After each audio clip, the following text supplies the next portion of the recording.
Assalamualaikum warahmatullahi wabarakatuh. Sebelumnya saya izin memperkenalkan diri. Perkenalkan, nama saya Jihan Aura Putri dengan NIM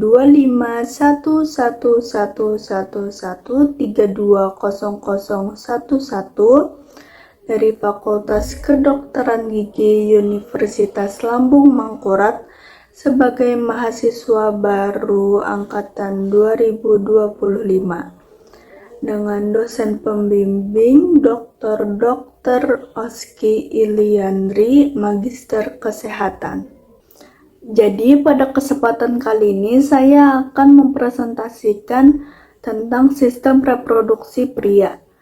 Sistem reproduksi pria yaitu rangkaian organ dan kelenjar yang bekerja bersama untuk menghasilkan sperma, hormon, serta mendukung proses reproduksi.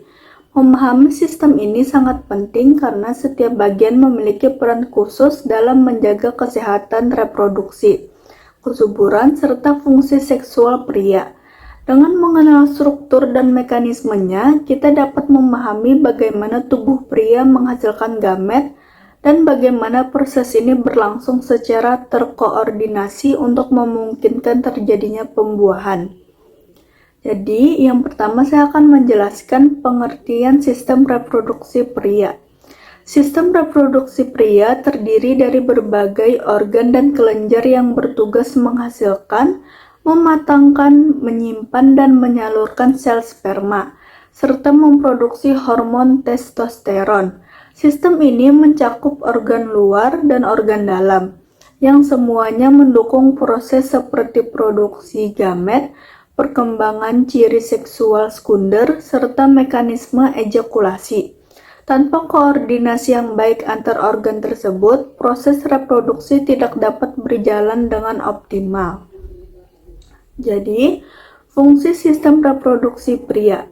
Secara umum, fungsi sistem reproduksi pria meliputi menghasilkan dan mematangkan sperma melalui organ testis, memproduksi hormon testosteron yang mengatur perkembangan seksual, serta mengeluarkan sperma melalui proses ejakulasi melalui uretra.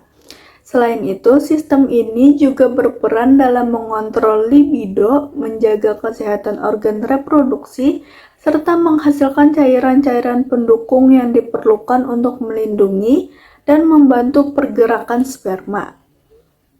Jadi, organ reproduksi pria terbagi menjadi dua, yaitu organ eksterna dan organ interna. Jadi yang pertama saya akan menjelaskan organ eksterna terlebih dahulu. Organ eksterna, organ reproduksi pria bagian luar atau eksternal genitalia, terdiri dari skrotum dan penis. Kedua organ ini memiliki peran vital karena menjadi tempat pelindung bagi testis dan jalur akhir keluarnya sperma. Meskipun berada di luar tubuh, organ eksterna memiliki mekanisme pengaturan suhu, struktur otot, serta jaringan erektil yang sangat kompleks untuk memastikan spermatogenesis dan fungsi seksual dapat berlangsung secara normal. Jadi yang pertama saya akan menjelaskan skrotum.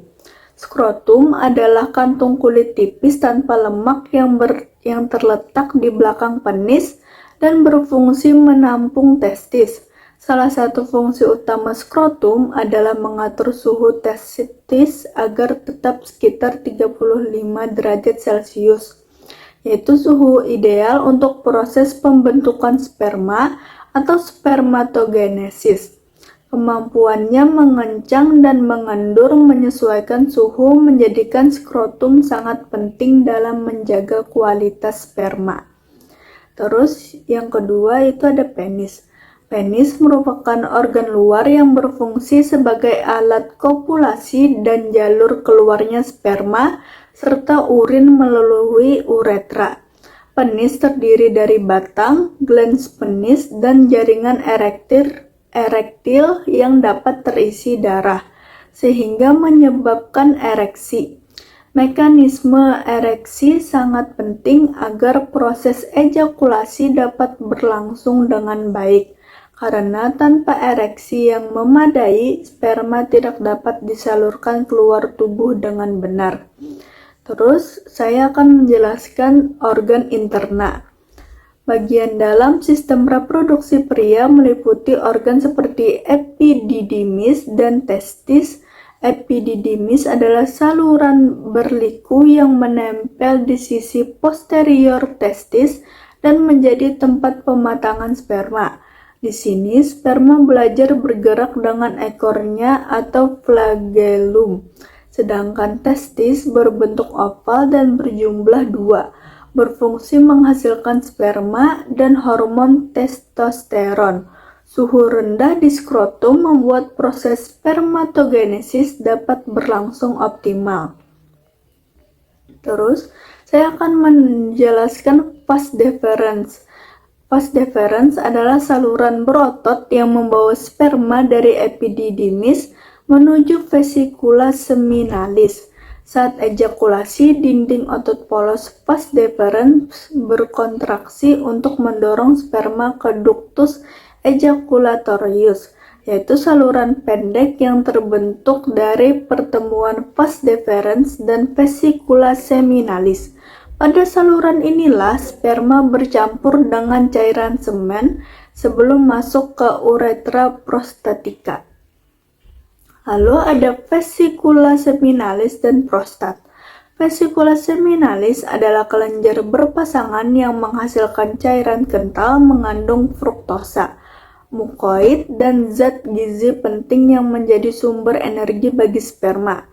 Cairan ini melindungi sperma dan membantu pergerakannya. Sementara itu, prostata adalah kelenjar yang mengelilingi bagian awal uretra dan menghasilkan cairan alkali berwarna putih susu. Cairan prostat menetralkan keasaman vagina serta mengandung enzim dan zat pembeku untuk membantu pembentukan semen. Terus yang selanjutnya ada uretra dan kelenjar bulbouretalis. Uretra pada pria memiliki 2 fungsi, yaitu mengalirkan urin dan mengeluarkan ejakulasi. Uretra terdiri dari bagian prostatika, membranacea, dan spongiosa. Ketika ejakulasi, jalur urin ditutup sehingga sperma tidak bercampur dengan urin. Selain itu, glandula bulbouretalis atau kelenjar Cowper menghasilkan cairan bening yang bersifat basah untuk melumasi uretra dan menetralisir sisa keasaman urin sebelum sperma lewat, sehingga sperma dapat bergerak aman tanpa mengalami kerusakan. Terus, saya akan menjelaskan hormon-hormon reproduksi pria. Hormon utama pada pria adalah testosteron yang bertanggung jawab atas perkembangan karakteristik seksual sekunder seperti perubahan suara, massa otot, dan pertumbuhan rambut tubuh. Selain itu, terdapat estrogen dalam jumlah kecil yang membantu proses spermatogenesis. Kemudian hormon gonadotropin yaitu LH yang merangsang sel Leydig menghasilkan testosteron, dan FSH yang memulai pembentukan sel sperma di tubulus seminiferus. Terus saya akan menjelaskan tentang spermatogenesis. Spermatogenesis adalah proses pembentukan spermatozoa yang terjadi di dalam tubulus seminiferus pada testis. Proses dimulai dari sel induk spermatogonium yang berkembang menjadi spermatosit lalu menjadi spermatid dan akhirnya matang menjadi spermatozoa. Hormon FSH dan testosteron berperan besar dalam memastikan sperma tumbuh sempurna, memiliki ekor, dan siap bergerak untuk membuahi sel telur. Proses ini berlangsung bertahap dan membutuhkan kondisi testis yang optimal. Kesimpulannya, dapat kita simpulkan, sistem reproduksi pria terdiri dari organ eksterna dan interna yang bekerja bersama untuk menghasilkan, mematangkan, dan menyalurkan sperma. Hormon-hormon seperti testosteron, estrogen, LH, dan FSH berperan penting dalam proses spermatogenesis serta perkembangan ciri seksual pria. Melalui koordinasi organ seperti testis epididymis, vas deferens, vesikula seminalis, prostat, uretra, hingga kelenjar Cowper, tubuh yang menghasilkan spermatozoa yang matang dan siap membuahi sel telur. Keseluruhan sistem ini menunjukkan betapa kompleks dan teraturnya mekanisme reproduksi pada pria. Sekian presentasi dan penjelasan mengenai sistem reproduksi pria dari saya. Terima kasih atas perhatiannya. Mohon maaf apabila ada kesalahan dalam penyampaian pesan. Wassalamualaikum warahmatullahi wabarakatuh.